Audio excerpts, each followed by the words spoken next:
La llamada llegó un martes por la tarde mientras Gregorio Cano revisaba los planos arquitectónicos para un proyecto de vivienda sostenible en Monterrey. El número no aparecía en la lista, pero algo le hizo contestar. Goyo, la voz era mayor, tensa. Soy Alma Cortés, la madre de Sonia. El lápiz de Gregorio se detuvo a medio trazo. No había escuchado esa voz en 6 años. ¿Qué quieres? Es Jacobo, tu hijo. Ella hizo una pausa y él pudo escuchar su respiración. Tiene leucemia, en etapa avanzada. Necesita un trasplante de médula ósea. Los planos se desenfocaron ante él. Jacobo, su pequeño niño que ahora tendría 12 años. La última vez que Gregorio lo vio, Jacobo tenía 6 años, llorando en un tribunal mientras un juez, el juez Valerio Torres, dictaminaba que Gregorio era un padre no apto y otorgaba la custodia total a Sonia sin derechos de visita. Hemos hecho pruebas a todos, continuó Alma, con la voz quebrada. A Víctor, a Sonia, a su hermana, a los primos, a todos. Nadie es compatible. Los médicos dicen que un padre tiene la mejor oportunidad. ¿Víctor? El nombre por sí solo hizo que Gregorio apretara la mandíbula. Víctor Huerta, su ex-suegro, quien le había sonreído en ese tribunal hace 6 años con un triunfo frío en los ojos. Por favor, dijo Alma. Sé que lo que pasó estuvo mal, pero se está muriendo, Goyo. Es solo un niño. Gregorio miró por su ventana hacia el horizonte de Monterrey. La lluvia corría por el cristal con el cerro de la Silla de fondo. Había reconstruido su vida aquí después de perderlo todo en la Ciudad de México. Nueva ciudad, nueva carrera, nueva identidad en cierto modo.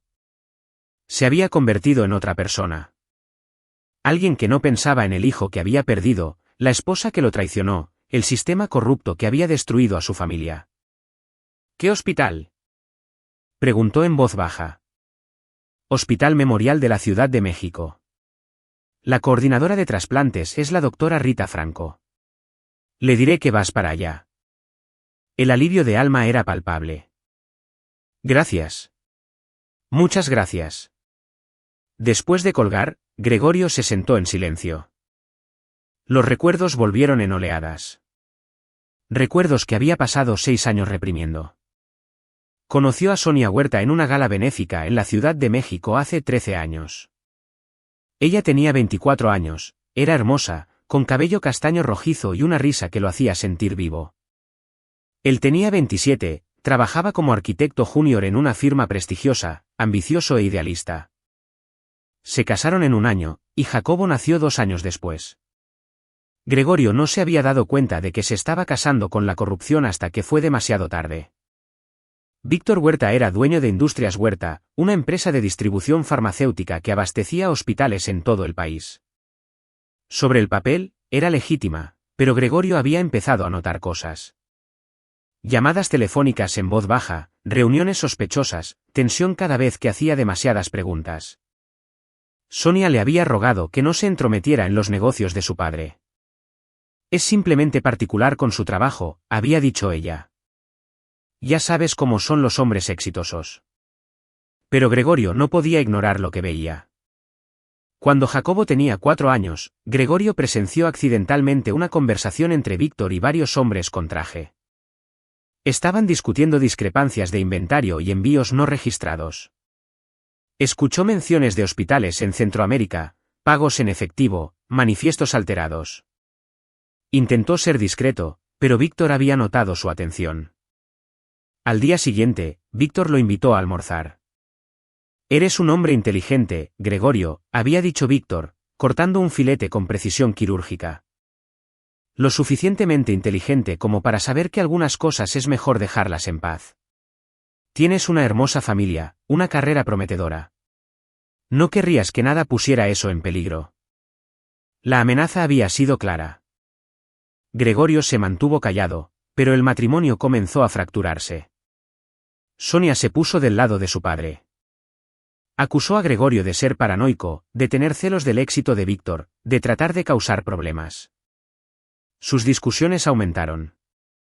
Gregorio sugirió que se mudaran a otra ciudad, para poner distancia con su familia. Sonia se negó. Entonces, una noche, Jacobo tuvo fiebre. Gregorio le dio medicamentos para niños del botiquín del baño, medicamentos que habían sido una muestra de uno de los canales de distribución de Víctor. En cuestión de horas, Jacobo estaba vomitando, convulsionando. Lo llevaron de urgencia a la sala de emergencias. El medicamento había sido falsificado, diluido, casi mató a su hijo. Gregorio sabía que la compañía de Víctor había estado distribuyendo productos farmacéuticos falsos, probablemente durante años, embolsándose la diferencia. Y casi había asesinado a su propio nieto por su codicia. Gregorio fue a la policía al día siguiente. Tenía documentación, fotos, grabaciones. Les contó todo. 2 días después, fue arrestado por violencia doméstica. Sonia tenía moretones en los brazos, un labio partido. Afirmó que Gregorio la había atacado en un ataque de ira, que había sido abusivo durante años, que temía por la seguridad de Jacobo. Todo eran mentiras. Víctor lo había orquestado todo. Sonia había sido entrenada o coaccionada. O tal vez siempre había sido la hija de su padre, y Gregorio había estado demasiado ciego para verlo. El juicio fue una pesadilla. El juez Torres, quien Gregorio se enteró más tarde que había estado en la nómina de Víctor durante años, ignoró cada pieza de evidencia que presentó el abogado de Gregorio. Los testigos de carácter fueron desacreditados. Los informes policiales de la denuncia de Gregorio sobre los productos farmacéuticos desaparecieron misteriosamente. Su propio abogado parecía desganado, abrumado. Víctor se sentó en la parte trasera de la sala del tribunal todos los días observando con esos fríos ojos azules. Gregorio perdió la custodia, perdió a su hijo, perdió todo. A Sonia se le otorgó la casa, la patria potestad total y una orden de restricción que mantenía a Gregorio a 150 metros de distancia en todo momento. Ni siquiera se le permitía llamar. Nunca lo volverás a ver, le había dicho Víctor en el pasillo del tribunal después del veredicto. Su voz lo suficientemente baja para que solo Gregorio pudiera oír. Eso es lo que pasa cuando amenazas a mi familia. Olvidas lo que crees saber, desapareces y tal vez te deje vivir tranquilamente en algún lugar. Gregorio había querido matarlo allí mismo. Sus manos se habían cerrado en puños, su visión se nubló. Pero 2 miembros del equipo de seguridad de Víctor se materializaron entre la multitud, y Gregorio supo que estaba vencido. Se fue de la Ciudad de México esa noche, condujo hasta Monterrey, donde un viejo amigo de la universidad le ayudó a encontrar trabajo. Se enterró en la arquitectura, en crear algo bueno, limpio y honesto. Cambió su apariencia, se dejó crecer la barba, usó gafas, perdió 10 kilos. Todavía era Gregorio Cano en los papeles, pero se había convertido en otra persona en la práctica. Y nunca había dejado de pensar en Jacobo.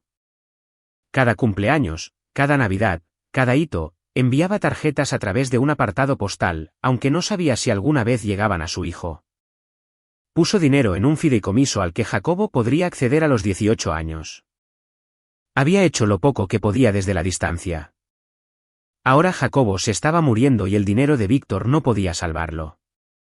Gregorio reservó un vuelo para la mañana siguiente.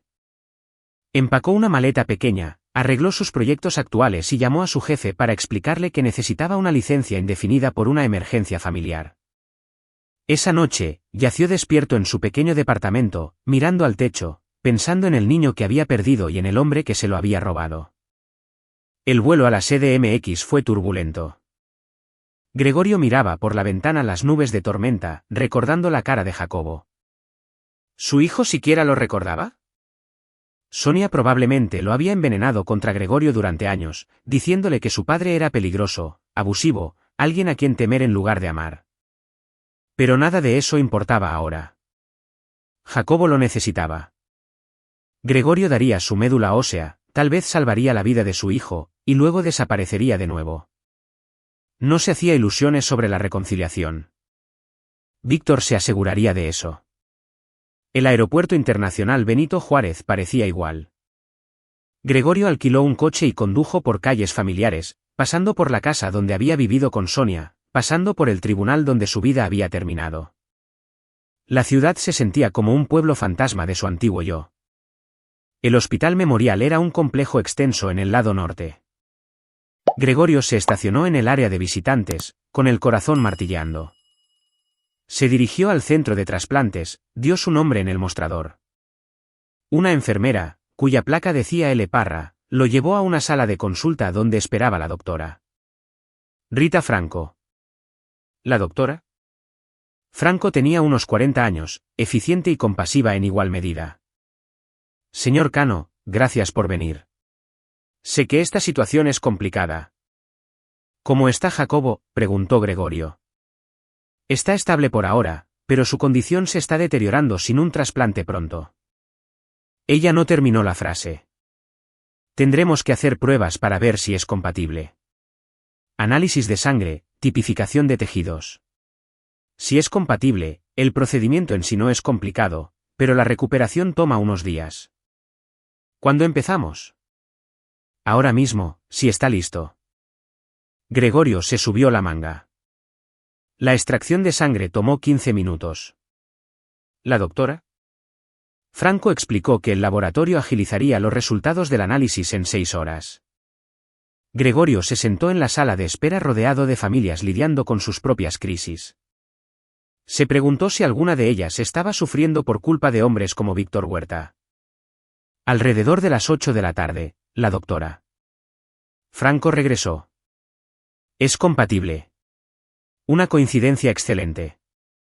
De hecho, podemos programar el procedimiento de extracción para mañana por la mañana.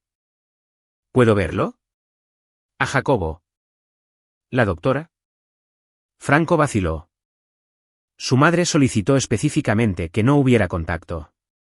Lo siento. Por supuesto que lo había hecho. Gregorio asintió. Mañana por la mañana entonces. Encontró un hotel cerca del hospital. No pudo cenar.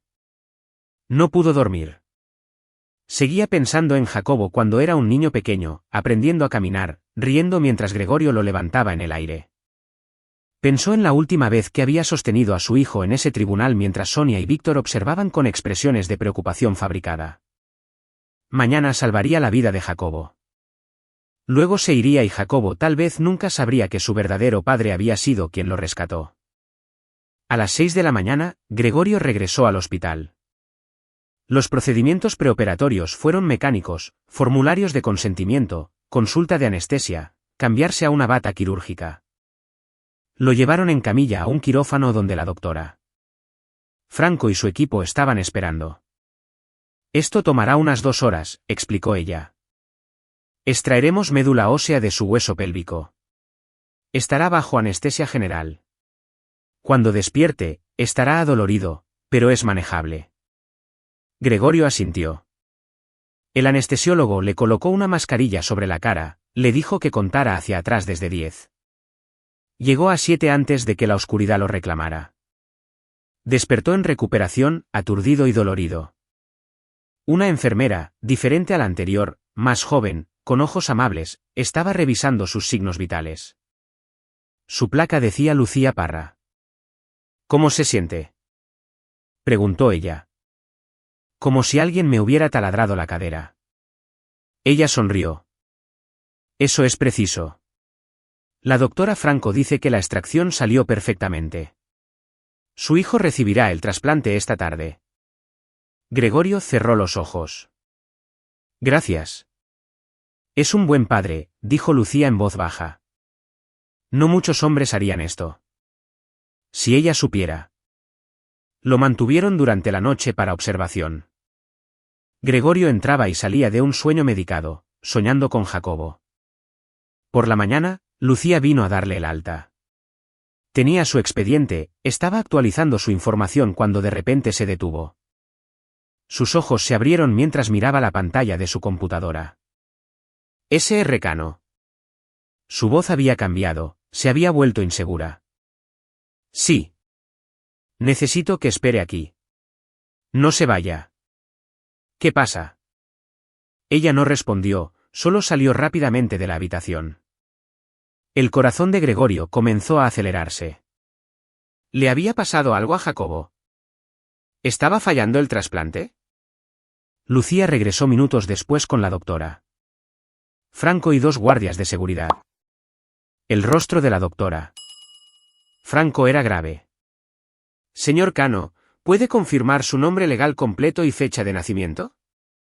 Gregorio Miguel Cano, 15 de marzo de 1985. ¿Qué está pasando? ¿La doctora? Franco miró a los guardias de seguridad.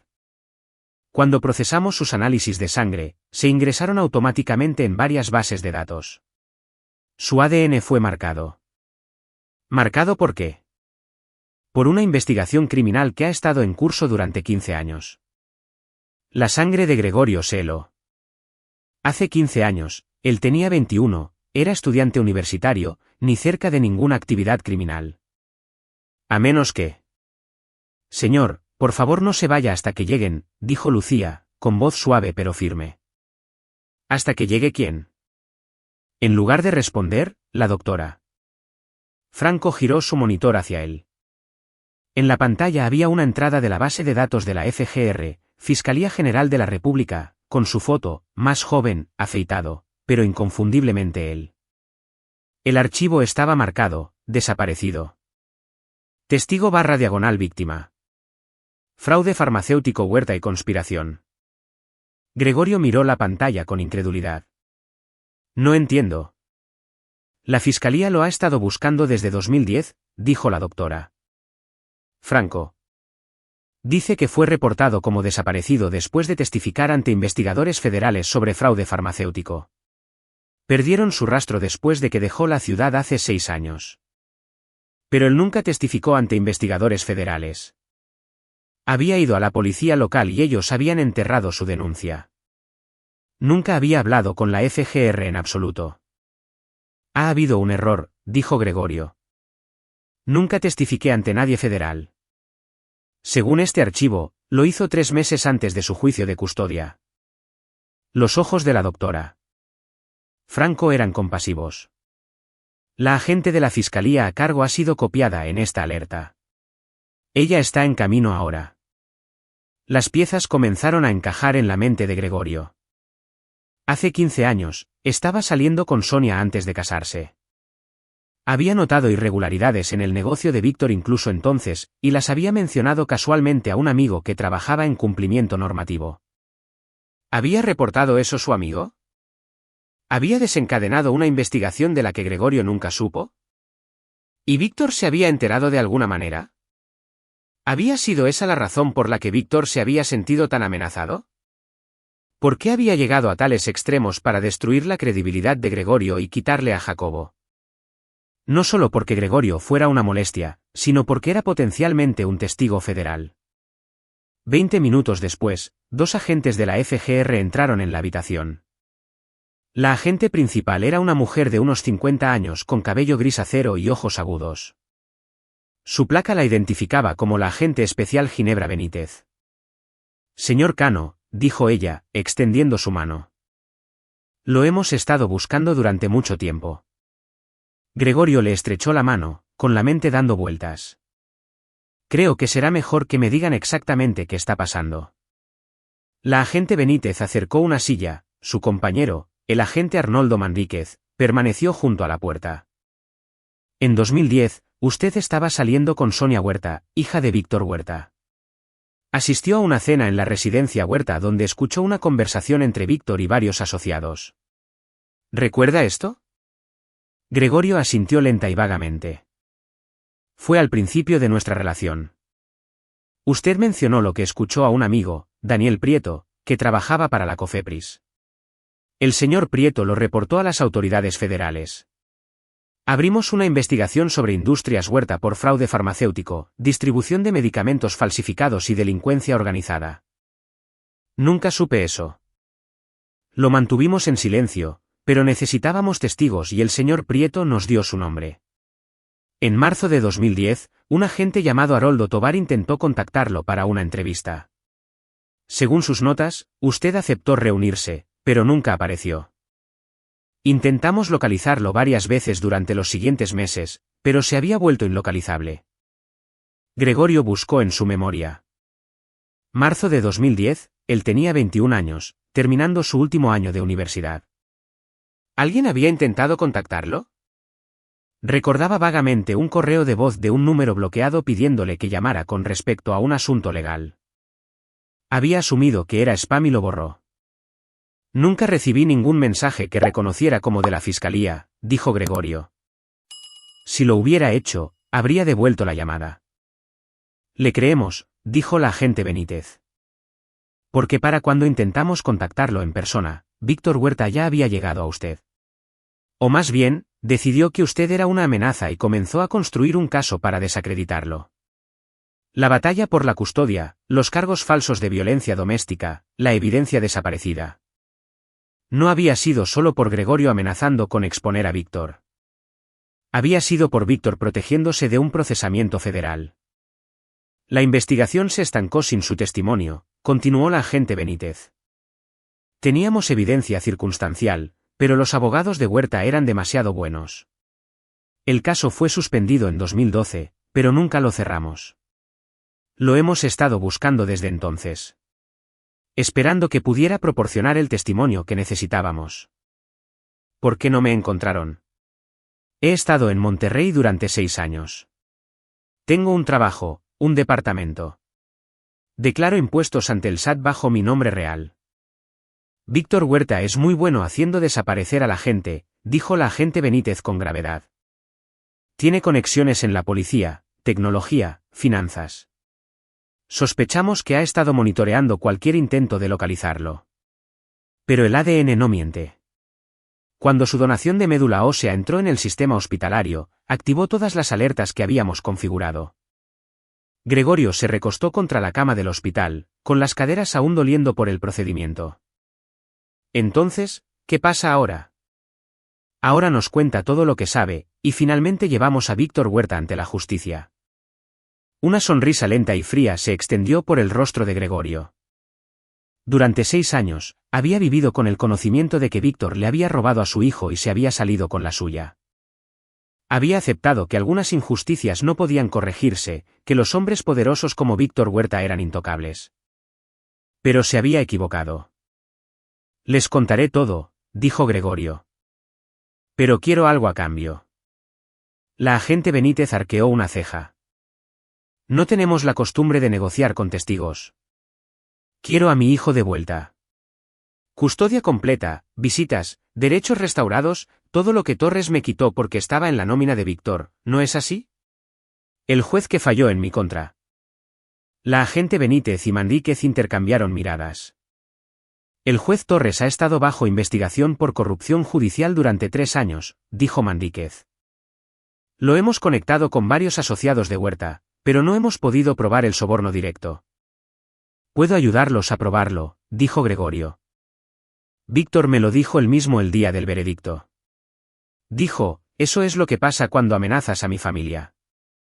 Estaba presumiendo de haber sobornado al juez. Recuerdo cada palabra. La agente Benítez se inclinó hacia adelante. Ese es un testimonio valioso, pero no podemos prometer arreglos de custodia. Eso es un asunto del Tribunal de lo Familiar. Pero pueden ayudarme a probar que el fallo de custodia original fue fraudulento basado en evidencia fabricada y un juez corrupto. Pueden ayudarme a limpiar mi nombre para que pueda recuperar a mi hijo legalmente. Sí, dijo la agente Benítez lentamente. Podríamos hacer eso. ¿Entonces tenemos un trato? Gregorio se sentó más erguido, ignorando el dolor. Pasaron las siguientes 4 horas en esa habitación de hospital. Gregorio relatando todo lo que recordaba, la cena donde había escuchado la conversación de Víctor sobre las discrepancias de inventario, el medicamento falsificado que había envenenado a Jacobo, su intento de denunciar a Víctor a la policía local y cómo esa denuncia se había desvanecido. La batalla por la custodia, las falsas acusaciones de Sonia, el sesgo obvio del juez Torres. La amenaza de Víctor en el pasillo del tribunal. La agente Benítez grabó todo, tomando notas detalladas. Esto corrobora lo que hemos reunido de otras fuentes, dijo ella. Industrias Huerta ha estado distribuyendo productos farmacéuticos falsificados durante más de 20 años. Importan medicamentos baratos y de calidad inferior de fabricantes extranjeros, los reempaquetan para que parezcan legítimos y los venden a precio completo a hospitales y farmacias. El margen de beneficio es enorme y el daño es incalculable. Han muerto personas a causa de estos medicamentos falsos. Señor Cano. Gregorio pensó en Jacobo convulsionando por la medicina envenenada. Sé que Víctor Huerta no es solo un criminal de cuello blanco. Es un asesino en masa que resulta que lleva traje. ¿Qué pasa con Sonia?, preguntó Gregorio en voz baja. Mi ex esposa. ¿Está involucrada? No lo creemos, dijo la agente Benítez. Ella parece ser una víctima de la manipulación de su padre como usted, pero tendremos que entrevistarla como parte de la investigación. ¿Y Jacobo, mi hijo? Es un niño inocente. Esto no lo afectará más allá de la interrupción de ver a su abuelo arrestado y procesado. Gregorio asimiló esto. Jacobo se enteraría de que su abuelo era un monstruo. Se enteraría de que su padre había estado diciendo la verdad todo el tiempo. Sería traumático, confuso, doloroso, pero también era el único camino hacia la verdad. Hay una cosa más, dijo el agente Mandíquez. Víctor Huerta tiene amigos poderosos. Cuando actuemos contra él, usará todos los recursos a su disposición para contraatacar. Podría volverse peligroso para todos nosotros. No le tengo miedo, dijo Gregorio. Debería tenerlo, dijo la agente Benítez. Hemos documentado al menos 3 muertes sospechosas conectadas con la organización de Huerta. Personas que sabían demasiado, que amenazaron con testificar. Podemos ofrecerle protección, pero... No, interrumpió Gregorio. Sin protección, sin esconderme. Terminé de huir de este hombre. Voy a pararme en la corte y ver cómo va a prisión por lo que le hizo a mi hijo y luego voy a recuperar a Jacobo. La agente Benítez lo estudió por un largo momento, luego asintió. Está bien, pero necesita ser inteligente al respecto. Huerta no sabe que hemos hecho contacto todavía. Podemos usar eso a nuestra ventaja. ¿Qué quiere decir? Quédese en la ciudad por unos días. Recupérese del procedimiento. Visite a su hijo si puede. Actúe como si todo fuera normal. Mientras tanto, estaremos construyendo nuestro caso, asegurando órdenes de aprehensión, coordinando con la Fiscalía General. Cuando estemos listos para actuar, actuaremos rápido. ¿Cuánto tiempo? 1 semana, tal vez 2. ¿Puede manejar eso? Gregorio pensó en enfrentar a Víctor de nuevo, fingiendo no saber que su mundo estaba a punto de terminar. Requeriría actuación, moderación, paciencia. Pero Gregorio había sido paciente durante 6 años. Podía manejar 2 semanas más. Puedo manejarlo. La agente Benítez se puso de pie. Estaremos en contacto. No intente contactarnos. Su teléfono podría estar intervenido. Nos comunicaremos cuando sea el momento. Ella le entregó una tarjeta con un número escrito. Si hay una emergencia, llame a este número desde un teléfono público. En cuanto a Ginebra, no use su nombre real. Después de que los agentes se fueron, Gregorio se sentó solo en la habitación del hospital procesando todo. 15 años. La FGR había estado investigando a Víctor durante 15 años, y Gregorio había sido una parte involuntaria de esa investigación todo el tiempo. Su vida había sido destruida porque Víctor temía que Gregorio testificara. Aunque Gregorio no había sabido que había algo sobre lo que testificar, todo el dolor, la pérdida, el exilio, había sido por nada. Víctor había ganado una batalla. Gregorio ni siquiera sabía que estaban peleando. Pero ahora Gregorio lo sabía. Ahora tenía aliados, pruebas y todo el peso del gobierno federal detrás de él. Y lo más importante, ahora tenía un propósito más allá de la simple supervivencia. Iba a destruir a Víctor Huerta. ¿La doctora? Franco regresó para revisarlo una última vez antes de su alta. El trasplante salió bien, dijo. El cuerpo de su hijo está aceptando la médula ósea. Las próximas 48 horas son críticas, pero soy optimista. ¿Puedo verlo solo por un minuto? ¿La doctora? Franco vaciló. La señora Huerta ha sido muy clara. Le salvé la vida, dijo Gregorio en voz baja. Volé a través del país, doné mi médula ósea y salvé la vida de mi hijo. No estoy pidiendo llevármelo a casa. Solo quiero verlo para saber que está bien. Algo en su voz debió haberla conmovido porque la doctora. Franco suspiró. Habitación 412. 5 minutos. Si alguien pregunta, se perdió buscando el baño. Gracias. La habitación 412 estaba en el ala de oncología pediátrica. Gregorio caminó lentamente por el pasillo, con la cadera palpitando, el corazón en la garganta. A través de la ventana y la puerta, podía ver a Jacobo acostado en la cama, pálido y delgado, conectado a monitores y vías intravenosas, pero vivo, respirando, luchando. Gregorio empujó la puerta silenciosamente. Jacobo estaba dormido, con el rostro tranquilo a pesar del equipo médico. Había crecido mucho, casi un adolescente ahora, toda la suavidad de bebé había desaparecido de sus rasgos. Pero Gregorio aún podía ver al niño que había conocido, al hijo que había perdido. Se acercó a la cama, con cuidado de no despertarlo. El historial médico de Jacobo colgaba en la pared, enumerando su condición, plan de tratamiento, pronóstico.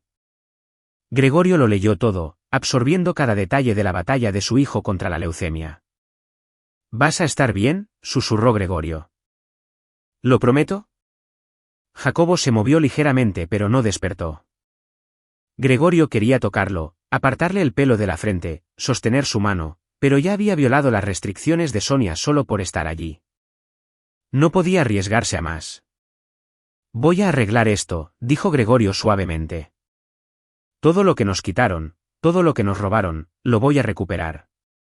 Y vas a saber la verdad sobre lo que pasó, sobre quién es realmente tu padre y quién es realmente tu abuelo.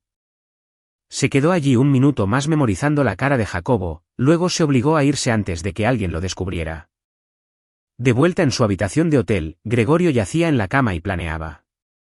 La agente Benítez le había dicho que actuara normal, que esperara. Pero Gregorio había terminado de esperar. Había pasado 6 años en un exilio pasivo, aceptando su destino. Ahora iba a ser activo, estratégico, agresivo. Víctor Huerta pensaba que había ganado. Pensaba que Gregorio estaba roto, castrado, que ya no era una amenaza. La arrogancia de Víctor sería su ruina. Gregorio sacó su computadora portátil y comenzó a investigar. Industrias Huerta tenía una sede corporativa en el centro de la Ciudad de México, una instalación de fabricación en el distrito industrial y centros de distribución en 5 estados. Víctor vivía en una mansión cerrada en Las Lomas, la misma casa donde Gregorio había asistido una vez a cenas familiares. Investigó al juez Torres. A continuación, el juez tenía 72 años ahora, todavía en el estrado, todavía fallando en casos de custodia y destruyendo familias.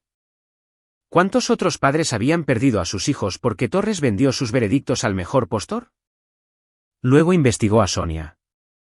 Ella todavía vivía en la vieja casa, la casa de Gregorio, la que él pagó hasta que el tribunal se la quitó.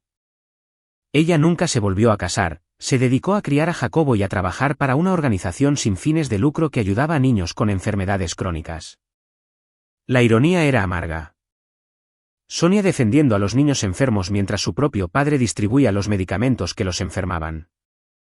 Gregorio tomó notas, trazó conexiones, construyó un mapa mental del imperio de Víctor y de todos los conectados a él.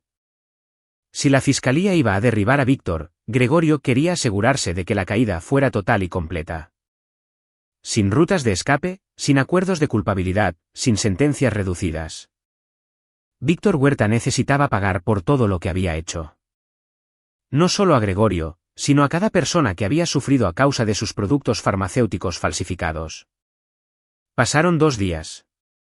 Gregorio se quedó en la ciudad recuperándose de la donación de médula ósea, vigilando el hospital desde una cafetería al otro lado de la calle. Veía llegar a Sonia cada mañana, veía el coche de Víctor detenerse por las tardes. Alma iba y venía, siempre luciendo exhausta y preocupada. Al tercer día, sonó el teléfono de Gregorio. Número desconocido. Hola, soy Ginebra. ¿Puedes hablar? Sí.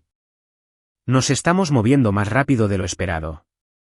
Al fiscal general le encanta tu testimonio y quiere agilizar la acusación. Ejecutaremos órdenes de cateo en Industrias Huerta mañana por la mañana a las 6 de la mañana. ¿Puedes estar en el edificio federal del centro a las 5? Es posible que necesitemos que identifiques documentos o proporciones contexto. Estaré allí. Bien. Una cosa más. También arrestaremos al juez Torres. Los cargos de corrupción son sólidos. Tu testimonio sobre lo que Huerta te dijo en el tribunal es evidencia clave. Gregorio sintió algo parecido a la reivindicación surgir a través de él. Mañana por la mañana. Mañana por la mañana, confirmó la agente Benítez. Esto queda entre nosotros. No se lo digas a nadie. No publiques nada en línea. No cambies tu rutina. Huerta tiene oídos en todas partes. Entendido. Después de que ella colgó, Gregorio se sentó en la cafetería y vio el Mercedes de Víctor entrar en el estacionamiento del hospital. En menos de 24 horas, esa sonrisa arrogante desaparecería. Esa sensación de invulnerabilidad se haría añicos. Víctor sentiría lo que Gregorio había sentido hace 6 años. El horror de perderlo todo. La humillación de ser expuesto. La impotencia de enfrentarse a un sistema en su contra. Excepto que el sufrimiento de Víctor sería merecido. Justificado. Verdadero. Gregorio pidió otro café y abrió su computadora portátil. Redactó un correo electrónico para Jacobo programado para enviarse una semana a partir de hoy. En él, explicaba todo. ¿Quién era él realmente? ¿Qué había pasado? ¿Por qué había estado ausente de la vida de Jacobo? Explicó que nunca dejó de amar a Jacobo, nunca dejó de luchar por él, nunca dejó de ser su padre, incluso cuando la ley decía lo contrario. Explicó que a veces las personas que se supone que deben protegernos son las que más nos lastiman. Que la verdad importa más que la comodidad. Que la justicia, cuando finalmente llega, vale la pena esperar. Terminó el correo electrónico con: estoy tan orgulloso de ti por ser lo suficientemente fuerte para sobrevivir a esta enfermedad. Ahora sé lo suficientemente fuerte para sobrevivir a la verdad. Te amo. Siempre te he amado y estoy volviendo a casa. Gregorio programó el correo electrónico, cerró su computadora portátil y terminó su café. Mañana por la mañana, el imperio de Víctor Huerta comenzaría a desmoronarse, y Gregorio Cano finalmente recuperaría a su hijo. A las 4:45 de la madrugada, Gregorio llegó al edificio federal del centro. La agente Benítez lo recibió en el vestíbulo, flanqueada por una docena de agentes con equipo táctico de la FGR. El edificio zumbaba con energía controlada, gente moviéndose con propósito, radios crepitando, preparativos finales en marcha. ¿Estás listo para esto?, preguntó la agente Benítez. He estado listo durante 6 años. Ella lo llevó a un centro de mando en el 3er piso donde los agentes monitoreaban múltiples pantallas que mostraban transmisiones en vivo de equipos de vigilancia posicionados alrededor de Industrias Huerta y la residencia de Víctor. Otras transmisiones mostraban la casa del juez Torres, las casas de varios ejecutivos de Industrias Huerta y ubicaciones de almacenes en todo el estado. Esta es una operación coordinada, explicó la agente Benítez. A las 6 de la mañana, golpeamos la sede de Industrias Huerta con órdenes de cateo. Simultáneamente, ejecutamos órdenes en los centros de distribución, instalaciones de fabricación y oficinas financieras. También arrestaremos a Víctor Huerta, al juez Torres y a 4 ejecutivos que hemos identificado como cómplices. ¿Qué hay de la evidencia?, preguntó Gregorio. Hemos estado construyendo este caso durante 15 años. Tenemos registros financieros que muestran las cuentas offshore de Huerta, testimonios de exempleados, comunicaciones interceptadas, análisis de los medicamentos falsificados. Tu testimonio lo une todo. Prueba que Huerta sabía sobre el fraude y silenció activamente a los testigos. En las pantallas, Gregorio observaba a los agentes tomando posiciones alrededor de Industrias Huerta. El edificio era una elegante torre de cristal en el centro de la Ciudad de México, cerca de Paseo de la Reforma. El nombre de Víctor grabado sobre la entrada. Dentro de ese edificio, se han destruido vidas por lucro. Se ha envenenado a niños. Se ha devastado a familias. Ya no más. A las 6 de la mañana en punto, los agentes se movieron. En la pantalla, Gregorio los vio entrar en Industrias Huerta como una inundación, mostrando órdenes judiciales a los desconcertados guardias de seguridad, sellando salidas, asegurando sistemas informáticos. Otros equipos hicieron lo mismo en los centros de distribución e instalaciones de fabricación. Una pantalla separada mostraba la mansión de Víctor en Las Lomas. Dos agentes llamaron a la puerta mientras otros rodeaban la propiedad. Una mujer mayor, la ama de llaves, respondió. Los agentes le mostraron su orden y pasaron. Objetivo localizado. Una voz crepitó por la radio. Víctor Huerta bajo custodia. Gregorio sintió una oleada de satisfacción tan intensa que fue casi dolorosa. Víctor esposado. Víctor rodeado de agentes federales. Víctor impotente por primera vez en su vida. El juez Torres también está bajo custodia, informó otro agente. Intentó huir por la puerta trasera. La agente Benítez miró a Gregorio. ¿Cómo se siente? Como respirar de nuevo, dijo Gregorio.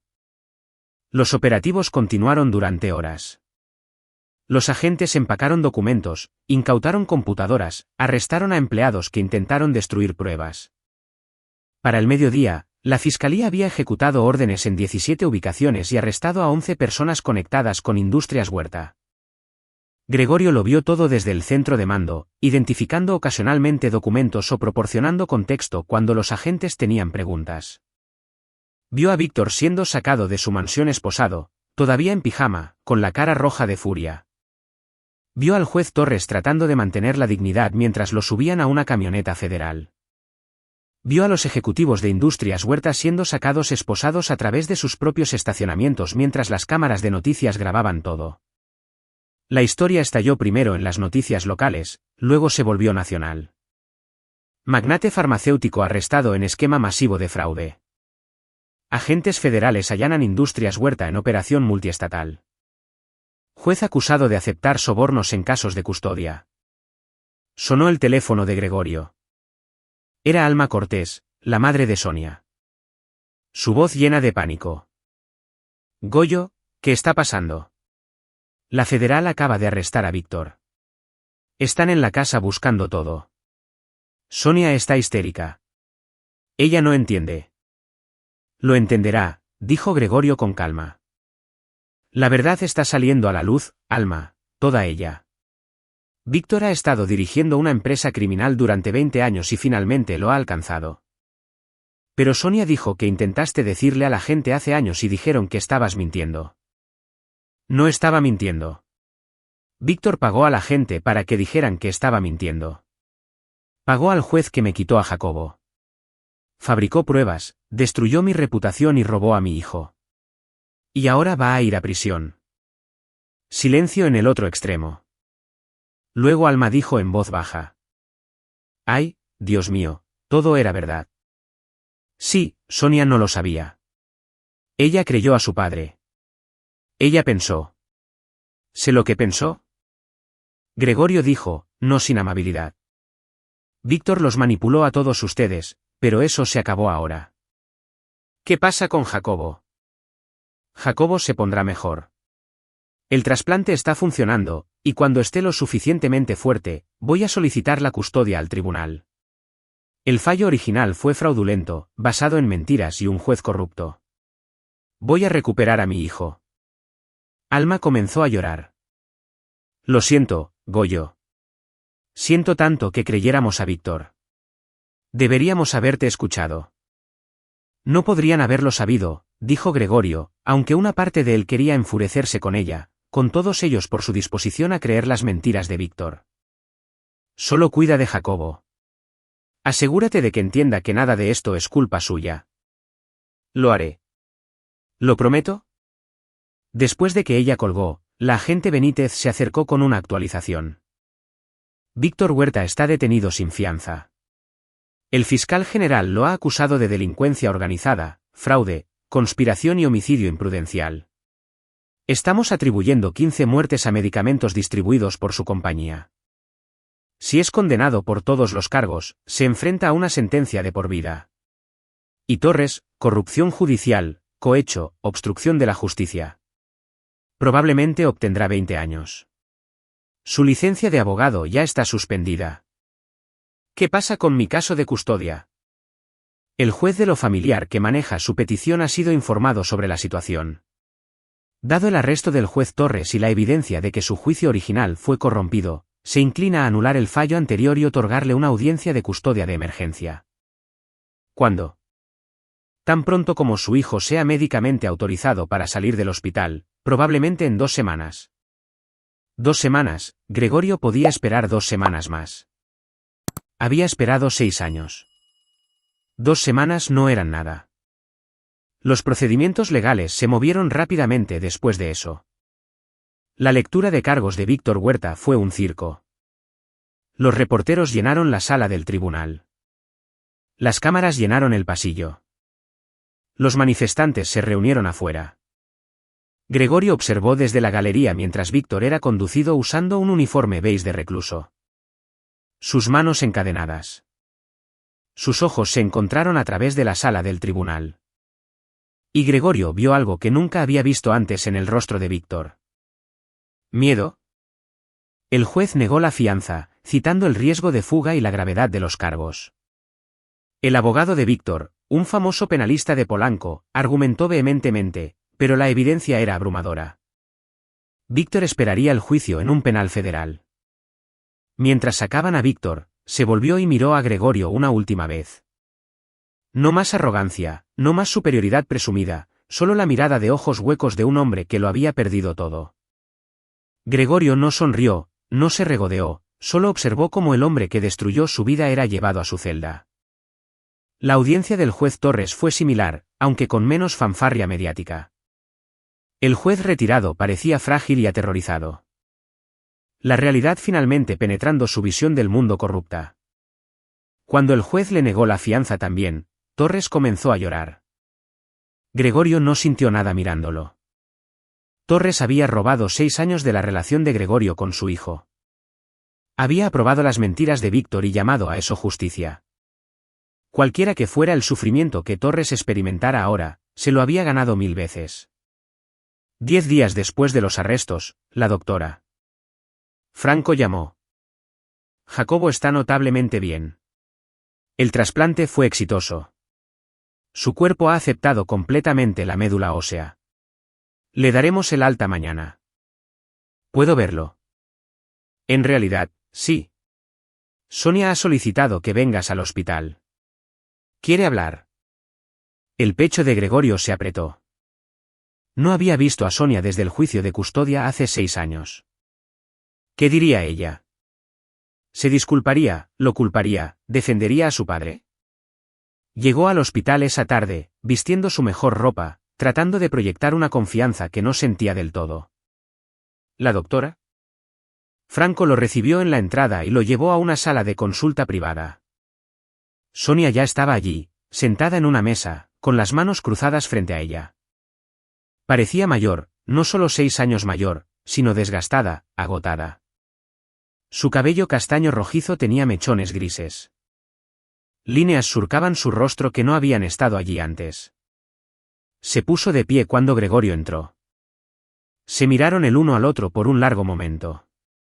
«Hola, Goyo», dijo ella finalmente. «Sonia, ella se detuvo, comenzó de nuevo. Ni siquiera sé por dónde empezar». «Tu padre está en el reclusorio», dijo Gregorio. «Parece un buen lugar». Ella se estremeció. No sabía nada de eso. Te lo juro por Dios, no lo sabía. Creí que eras abusivo, que me habías lastimado, que eras peligroso para nuestro hijo. Mi padre me dijo que estabas tratando de destruir a nuestra familia. Me mostró pruebas, correos electrónicos, testimonios de personas que dijeron que habías sido violento. Me convenció de que estabas teniendo un colapso, que necesitabas ayuda, pero te negabas a recibirla. Las lágrimas brotaron en sus ojos. Pensé que estaba protegiendo a Jacobo al alejarlo de su padre. Al dejar que un juez corrupto destruyera nuestra familia. No sabía que el juez era corrupto. La voz de Sonia se elevó. No sabía que mi padre le estaba pagando. No sabía sobre los medicamentos falsificados o las muertes o nada de eso. Pensé que mi padre era un empresario exitoso que había construido algo legítimo. Pensé que eras paranoico, celoso y peligroso. Gregorio quería creerle. Una parte de él lo hacía, pero otra parte recordaba con qué facilidad ella había testificado en su contra, cuán completamente lo había destruido en ese tribunal. Te hiciste moretones tú misma, dijo en voz baja. Te partiste tu propio labio para las fotos. Sonia cerró los ojos. Él me dijo que era la única manera de proteger a Jacobo, que te lo ibas a llevar, desaparecer con él, y que nunca lo volvería a ver. Dijo que los tribunales no me creerían sin pruebas. Así que yo se tocó la mejilla, recordando. Me lastimé y dejé que él lo fotografiara y mentí bajo juramento. Destruiste mi vida. Lo sé, ella estaba llorando ahora. Lo sé y lo siento mucho. Tenía 28 años, estaba aterrorizada, completamente bajo el control de mi padre. Él me había estado manipulando toda mi vida y ni siquiera me di cuenta. Pensé que estaba haciendo lo correcto. Gregorio se sentó pesadamente. Sus caderas aún le dolían por la donación de médula ósea. Estaba cansado. Cansado de la ira. Cansado de la amargura. Cansado de cargar este peso. ¿Qué pasa ahora?, preguntó. Ahora tú decides lo que quieres.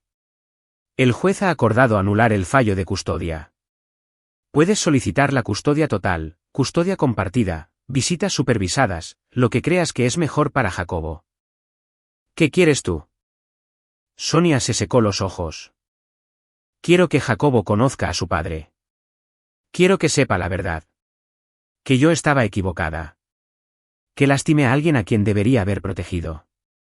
Que dejé que mi padre envenenara a nuestra familia y ella tomó un respiro tembloroso. Quiero que me perdones algún día. No ahora. Tal vez no en años, pero algún día. Gregorio la estudió. Parecía rota, arrepentida, genuina. Pero también parecía genuina en ese tribunal hace 6 años, mientras mentía bajo juramento.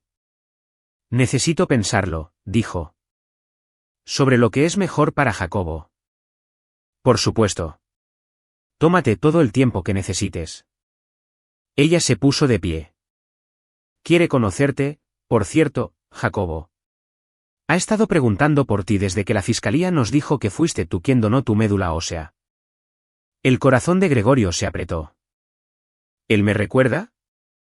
Nunca te olvidó. Le dije, ella tragó saliva. Le dije cosas terribles sobre ti. Que nos habías abandonado. Que no lo amabas. Que eras peligroso. Pero él nunca lo creyó realmente. Siempre preguntaba por ti. Quería ver fotos. Quería saber por qué te fuiste. No me fui. Me obligaron a salir. Lo sé ahora. Y él también. ¿Puedo verlo? Sí. Está en su habitación esperando. Caminaron juntos a la habitación 412. La misma habitación donde Gregorio había visitado secretamente a Jacobo hace 10 días.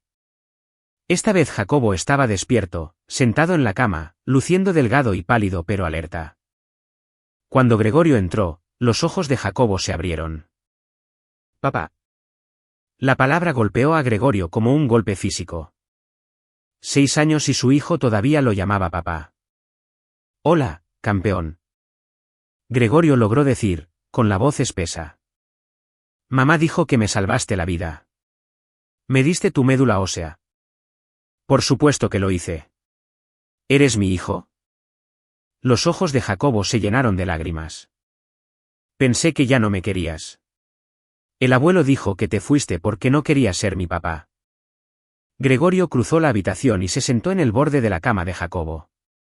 Eso no es verdad. Me obligaron a irme. Pero nunca dejé de querer ser tu papá. Pensé en ti todos los días. De verdad. De verdad. Te envié tarjetas de cumpleaños aunque no sabía si las recibías. Puse dinero en una cuenta bancaria para ti. Tuvo que detenerse, la emoción lo ahogaba. Nunca dejé de amarte, Jacobo. Ni por un segundo. Jacobo se lanzó hacia adelante, envolviendo sus delgados brazos alrededor del cuello de Gregorio. Gregorio lo sostuvo con cuidado, consciente de la vía y los monitores, y sintió que 6 años de dolor y pérdida se abrían dentro de él. Te quiero, papá, susurró Jacobo.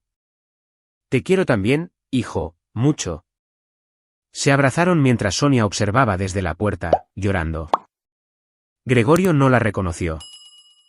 Este momento era para él y Jacobo, reconectando después de todos los años robados. Cuando Jacobo finalmente se apartó, se secó los ojos. Mamá me contó lo que hizo el abuelo. Que mintió sobre ti y pagó al juez y todo. Sí. No puedo creer que hiciera eso. No puedo creer que te lastimara y lastimara a mamá y lastimara a toda nuestra familia solo para... ¿Para qué? ¿Protegerse a sí mismo? A algunas personas solo les importan ellas mismas, dijo Gregorio. Y tu abuelo es una de ellas. Jacobo asintió lentamente, procesando. ¿Te vas a quedar ahora? ¿Vas a ser mi papá de nuevo? Nunca dejé de ser tu papá. Pero sí, me quedo. Voy a asegurarme de que nunca nos separemos de nuevo. Bien. Jacobo sonrió. La primera sonrisa genuina que Gregorio había visto en su rostro. ¿Te extrañé? Yo también te extraño. Pasaron la siguiente hora hablando. Gregorio poniéndose al día con 6 años de la vida de Jacobo. Jacobo haciendo preguntas sobre dónde había estado Gregorio y qué había estado haciendo. A veces era incómodo, forzado en lugares donde la relación se había atrofiado, pero era real, honesto y sanador.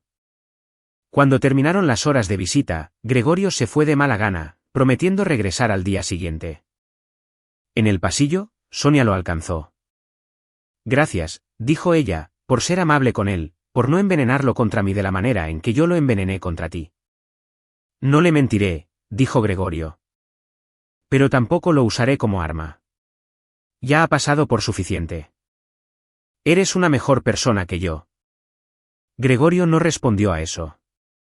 Tal vez era cierto. Tal vez no. De cualquier manera, tenía cosas más importantes en las que concentrarse ahora.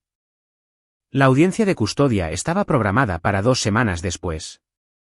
Gregorio contrató a la mejor abogada de lo familiar en la Ciudad de México, una mujer llamada Carolina Murillo, que se especializaba en revocar fallos de custodia injustos. Ella revisó la evidencia del juicio original de Gregorio, los hallazgos de la fiscalía sobre Víctor y el juez Torres, y construyó un caso hermético. Este es uno de los casos más claros de corrupción judicial que he visto, le dijo Carolina. El juez no tendrá más remedio que anular el fallo original y otorgarle la custodia total si lo desea. ¿Qué pasa con Sonia? Eso depende de usted. Podría buscar la custodia total sin visitas para ella dado su perjurio en el juicio original. O podría proponer custodia compartida, tiempo de crianza compartido, visitas supervisadas. ¿Qué quiere? Gregorio lo pensó durante días. Podría castigar a Sonia, quitarle a Jacobo de la forma en que ella se lo había quitado a Gregorio. Sería justificado, legal, justo. Ella había mentido bajo juramento, destruido su reputación, le había costado 6 años con su hijo. Pero Jacobo amaba a su madre a pesar de todo. A pesar de sus errores, ella lo había criado. Y parecía genuinamente arrepentida, genuinamente cambiada por la exposición de su padre. Custodia compartida, dijo Gregorio. Finalmente tiempo igual con ambos, con la estipulación de que Víctor Huerta no tenga contacto alguno con Jacobo y que Sonia se someta a terapia para abordar la manipulación de su padre. Carolina arqueó las cejas. Eso es generoso considerando lo que ella le hizo.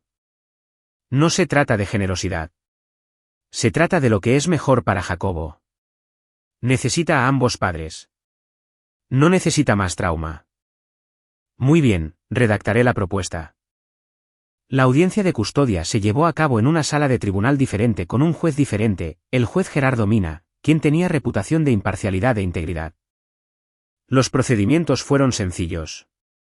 Carolina presentó los hallazgos de la FGR sobre la corrupción del juez Torres, los crímenes de Víctor y la naturaleza fraudulenta del juicio original de Gregorio. El abogado de Sonia ni siquiera lo impugnó.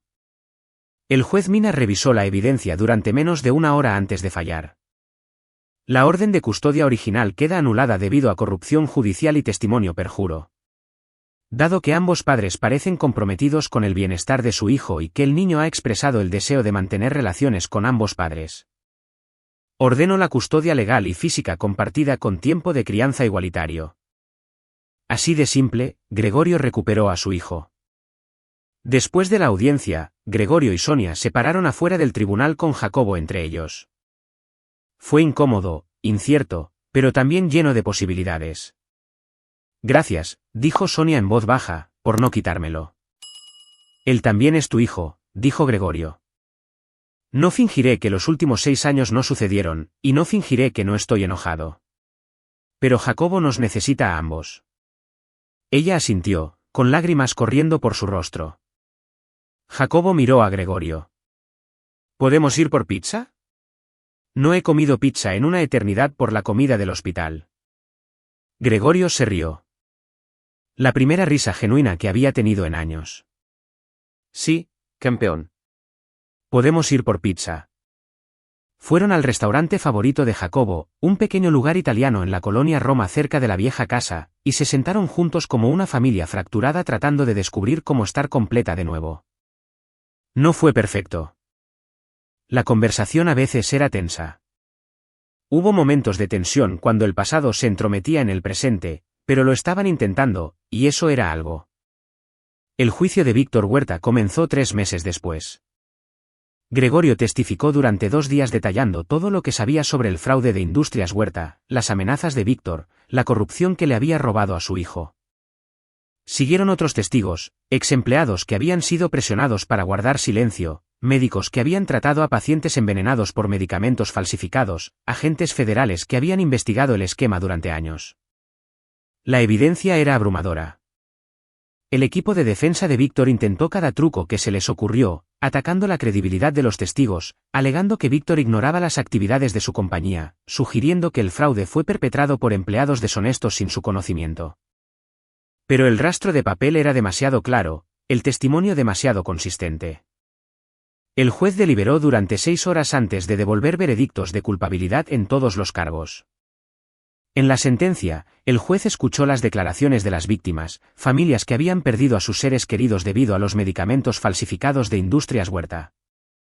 Padres que habían visto morir a sus hijos por medicamentos de quimioterapia falsos. Pacientes ancianos que habían sufrido accidentes cerebrovasculares por anticoagulantes diluidos.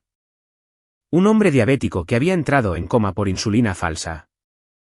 Gregorio también testificó, describiendo cómo Víctor casi había matado a su propio nieto con medicamentos venenosos, y luego destruyó la vida de Gregorio para encubrirlo. El juez condenó a Víctor Huerta a 60 años de prisión, efectivamente una cadena perpetua.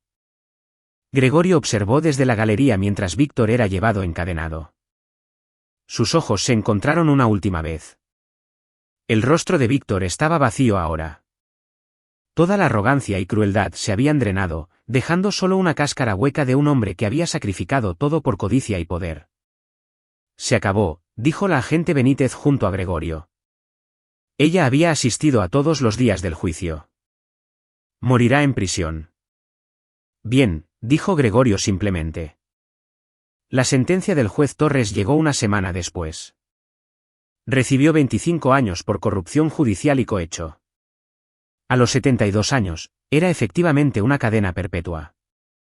Había robado familias, destruido vidas, pervertido la justicia por dinero. Ahora, pasaría sus años restantes en prisión. Gregorio no asistió a esa sentencia. Ya había seguido adelante. 6 meses después del juicio, Gregorio estaba en el patio trasero de una nueva casa en Monterrey, viendo a Jacobo patear un balón de fútbol. La casa era más grande de lo que había sido el departamento de Gregorio. 3 habitaciones, un jardín, espacio para Jacobo cuando venía de visita cada 2 semanas. Habían caído en una rutina. Jacobo vivía con Sonia en la CDMX durante la escuela. Pasaba las vacaciones y los veranos con Gregorio en Monterrey. Hablaban todas las noches por videollamada. No era perfecto. Todavía estaban reconstruyendo la confianza, todavía aprendiendo a ser padre e hijo de nuevo. Pero era real. Sonia también había cambiado. Completó la terapia, comenzó a trabajar para una organización de ética farmacéutica que exponía el fraude en la industria. Testificó contra su padre en su juicio, proporcionando documentos e información que ayudaron a asegurar su condena. Había elegido la verdad sobre la lealtad familiar, tal como debería haberlo hecho hace años. Gregorio ya no la amaba. Esa confianza estaba demasiado rota para repararse, pero respetaba su intento de redención. Nunca serían una familia en el sentido tradicional, pero podían ser padres efectivos. Papá, llamó Jacobo, ven a jugar. Gregorio trotó hacia allí, todavía favoreciendo ligeramente sus caderas, pero por lo demás recuperado de la donación de médula ósea. Él y Jacobo patearon el balón de un lado a otro, riendo, disfrutando del simple placer de estar juntos. Más tarde esa noche, después de que Jacobo se hubiera ido a la cama en su nueva habitación, Gregorio se sentó en la terraza con una cerveza y pensó en el año pasado. Había perdido 6 años con su hijo. Había sido traicionado, exiliado, destruido. Pero había sobrevivido. Había reconstruido. Y cuando llegó la oportunidad de justicia, la había aprovechado con ambas manos. Víctor Huerta estaba en prisión. El juez Torres estaba en prisión. Industrias Huerta había sido desmantelada, sus activos incautados para compensar a las víctimas. La red de medicamentos falsificados había sido cerrada permanentemente. Y Gregorio tenía a su hijo de vuelta. No era el final que había imaginado hace 6 años, roto y solo en Monterrey. Pero era un buen final. Un final ganado. El tipo de final donde los villanos se enfrentaban consecuencias y el héroe obtenía una segunda oportunidad. El teléfono de Gregorio vibró. Un mensaje de texto de la agente Benítez. Quería que supieras que Huerta intentó sobornar a un custodio hoy. Intentó arreglar que alguien se encargara de ti. El custodio lo reportó de inmediato. Huerta está en aislamiento ahora y enfrenta cargos adicionales. Nunca aprende. Gregorio sonrió y escribió de vuelta, algunas personas nunca lo hacen. Gracias por mantenerme actualizado. Borró el mensaje de texto, terminó su cerveza y entró. Mañana, Jacobo quería explorar Monterrey, ver los museos y el Parque Fundidora y la librería El Péndulo, cuando visitaran la CDMX, o la librería Gandhi. Tenían todo un fin de semana juntos, y Gregorio tenía la intención de aprovechar al máximo cada minuto porque había aprendido algo en los últimos 6 años, algo que Víctor Huerta y el juez Torres y todos los que lo traicionaron nunca entenderían. La justicia no se trataba solo de castigo. Se trataba de restauración. De reconstruir lo que se había roto. De negarse a dejar que hombres corruptos definan tu historia. Gregorio había estado roto, pero ya no lo estaba. Estaba en casa. Y ahí lo tienen. Otra historia llega a su fin. ¿Qué les pareció? Me encantaría escuchar sus opiniones en los comentarios a continuación. Si disfrutaron de esta historia, consideren unirse a nuestra comunidad suscribiéndose. Significa mucho para nosotros. Para más historias como esta, echen un vistazo a los vídeos recomendados en pantalla, y nos vemos.